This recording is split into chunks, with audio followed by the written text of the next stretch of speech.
رو پینټ کوسکو پوه شو داسې سره کونه وه لکه چرګې نه چې بړې وباسې پوه شو ډوډینګه قوله مې ډکوله قوله کراچۍ نه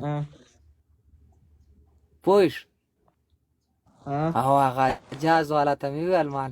زه در راوړم پوه شوې سمندر غاړې ته جاز ولاړو خوله یې خالي کوله پوه شو 4 کسان ګلونه وه ما جاز ته چې ور واوښتم زړګا انګرېزان هم رانه دي پاتې یار انګرېز راته ویل چې شو هغه ټایم کې زه ډېر ښایسته وم کچالک وم پوه شو انګرېز راته ویل چې شی کوې مال چې شی کوم هسې چکر وم دې جاز کې پوه شولې د اوبو غټه بیړۍ لګېدلې وه ډېره اوږده وه بس یاره انګرېز نه دی انګرېز ماته خبرې ته خو غوږ ونیسه همداسې ولاړ جاز و خالي کېدو قوله یې خالي کوله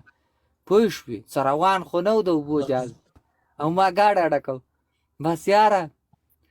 جاز کې مې اوسه چې چکر داسې مې وویل دا شی دی دا شی په خبرو خو یې نه پوهېدم خو ګټې وټې راته ویلې بس ما به صرف سر خوځم بس اخري کې حمام ته په مخه کړم پوه شو حمام ته یې په مخه کړم ویل دا یې حمامونه دي یاره سړي رو پینټ کوسکو پوه شو داسې سره کونه یې وه لکه چرګې نه چې بړې وباسې پوه شو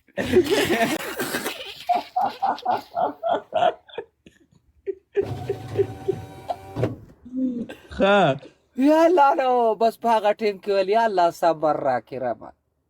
د دې کار نه مې مال منې کې یا الله بس ته د دې جاز نه یو پیره ما روغ غواړی بیا مې د نیکم توبه ده چې زه جاز ته راټوپ کړم بس یاره خدای ته وساتلم ترې راواوښتم هېڅ مې ماته ونه ویل نو ته په خپله کونې تا ته به هغه څه ویلي وی چا راته څه ویلي هغه به ته څه ته په خپله کونه نه ورکوله